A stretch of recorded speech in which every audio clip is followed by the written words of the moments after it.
पूर्व सीएम दिग्विजय सिंह ने बड़ा दाव दिया है। उन्होंने कहा कि प्रदेश में कांग्रेस की सरकार बनने जा रही है, जहां 4000 उम्मीदवारोरों में से बेस्ट 230 प्रत्याशियों को चुना गया है। कमलनाथ ने 4 अलग अलग एजेंसियों से सर्वे करवाए हैं। अगर कुछ सीटों को छोड़ दिया जाए तो 90% सीटें सर्वे से ही तय की गई हैं। फिलहाल बीजेपी के खिलाफ एंटी इनकमेंसी है, जिसका सीधा फायदा कांग्रेस को मिलने वाला है और प्रदेश में कांग्रेस की सरकार बनेगी।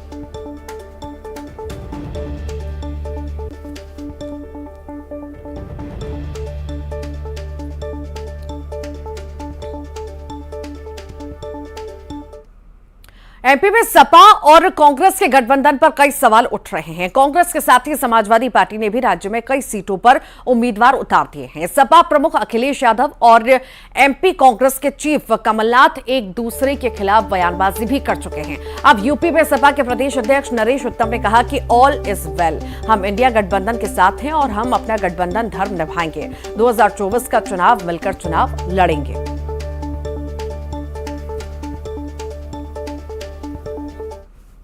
हम उत्तर प्रदेश के कार्यकर्ता हैं, उत्तर प्रदेश के संगठन के अध्यक्ष हैं। हमसे उत्तर प्रदेश के बारे में पूछेंगे तो जरूर बताएंगे। नाराजगी नहीं, लेकिन हम गठबंधन के धर्म को निभाएंगे और भारतीय जनता पार्टी को हटाएंगे। मिर्ची बाबा एमपी में विधानसभा चुनाव लड़ सकते हैं। मिर्ची बाबा ने एसपी सुप्रीमो अखिलेश यादव से मुलाकात की और इस दौरान अखिलेश यादव ने चुनाव लड़ने को लेकर मिर्ची बाबा को शुभकामनाएं दी। मिर्ची बाबा का बीजेपी और कांग्रेस दोनों के साथ जुड़े रहे थे, लेकिन अब वो एसपी के साथ दिख रहे हैं।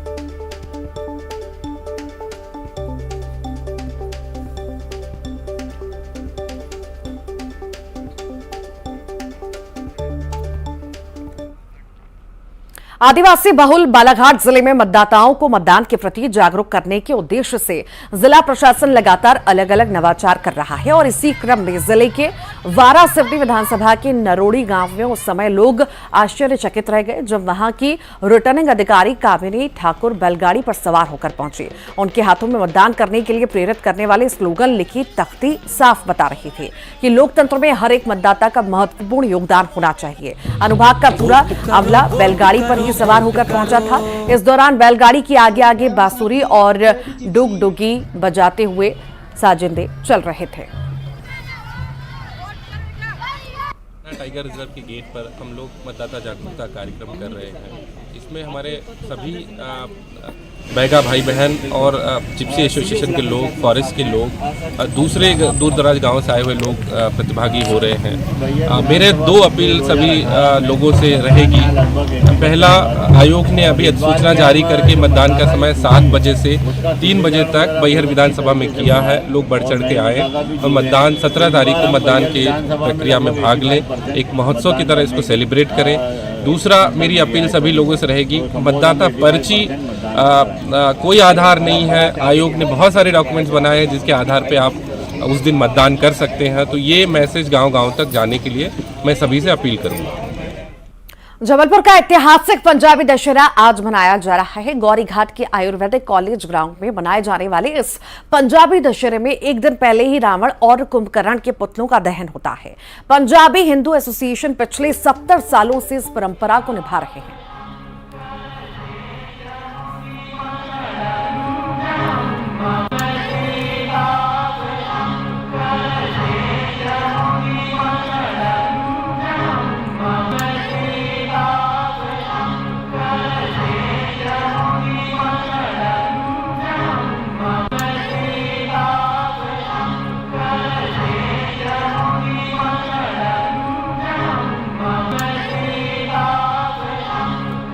और ज्यादा जानकारी भी देंगे इस बारे में हमारे साथ सहयोगी पवन पटेल। पवन, ऐतिहासिक पंजाबी दशहरा जबलपुर में मनाया जाता है और आज ही वो दिन है। आखिर किस तरह की तैयारियां वहां पर की गई हैं और क्यों इतना खास है, क्यों एक दिन पहले मनाया जाता है?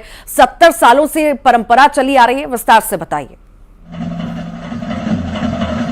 जी बिल्कुल, आज जो है पंजाबी दशहरा है, यानी संस्कार दानी की जिसे अगर पहचान कहा जाए तो अतिशयोक्ति नहीं होगी। आज यह पंजाबी दशहरा मनाया जा रहा है जबलपुर के गौरीघाट के आयुर्वेदिक कॉलेज ग्राउंड में ये दशहरा मनाया जा रहा है, जिसमें आप देख सकते हैं कि 55 फीट ऊंचे रावण और मेघनाथ के पुतले यहाँ पर लगाए गए हैं। कुंभकर्ण के पुतले को 2 दिन पहले के अज्ञात बदमाशों ने जला दिया था, जिसके कारण इस बार जो है 2 ही पुतले हैं और नहीं तो विशालकाय पुतलों को यहाँ पर रावण के दहन के रूप में जलाया जाता है, जिसमें रंग बिरंगी आतिशबाजी होती है।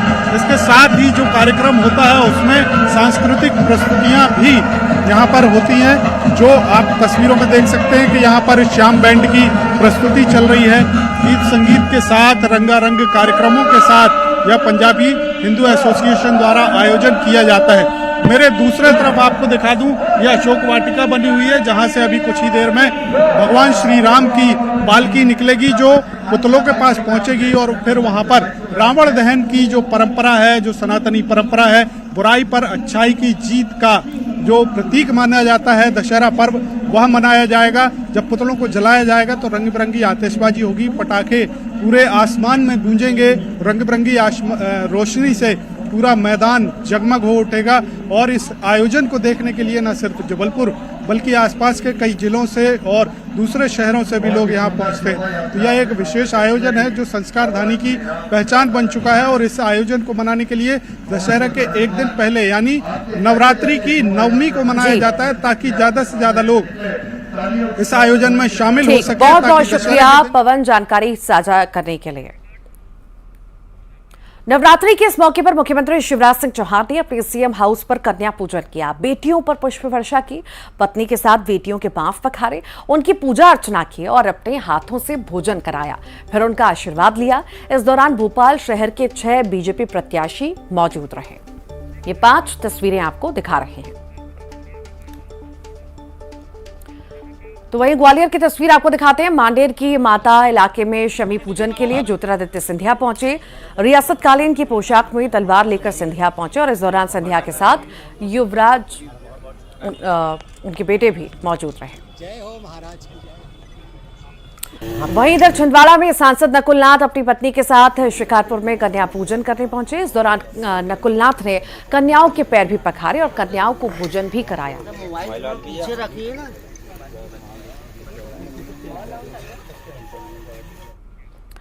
और आइए अब देखेंगे इलेक्शन टॉप 10।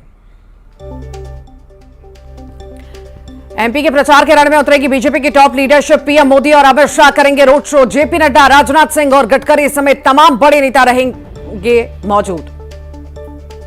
एमपी में कांग्रेस ने तेज किया प्रचार। पीसीसी चीफ कमलनाथ करेंगे तूफानी चुनावी दौरा। छिंदवाड़ा से इंदौर तक होगी चुनावी सभा। टिकट को लेकर कांग्रेस में बवाल जारी। भोपाल में कमलनाथ के बंगले पर कार्यकर्ताओं का विरोध प्रदर्शन। नर्मदापुरम, रामपुर, बघेलान, नरेला विधानसभा का प्रत्याशी बदलने की मांग। उमरिया की बांधवगढ़ विधानसभा सीट से टिकट से पहले भाजपा विधायक शिव नारायण ने भरा नामांकन। शिव नारायण ने टिकट मिलने के दिए संकेत। कार्यकर्ता जश्न में डूबे। कैलाश विजयवर्गीय के कमलनाथ पर लगाए आरोप का भूपेंद्र गुप्ता ने दिया जवाब। बोले कैलाश जी को कान की मशीन लगाकर सुनना चाहिए। बीजेपी ने हमें पार्टी बदलने के लिए 20 से 30 करोड़ की ऑफर। निशा बांगरे इस्तीफा केस में आज जीएडी ले सकता है फैसला। बैतूल सीट से लड़ सकती है चुनाव। हाईकोर्ट में सुनवाई के बाद मामले में आई तेजी। आपने सिंगरौली सीट से किया प्रत्याशी का ऐलान। रानी अग्रवाल होंगी आपकी उम्मीदवार। एमपी प्रदेश अध्यक्ष है रानी अग्रवाल।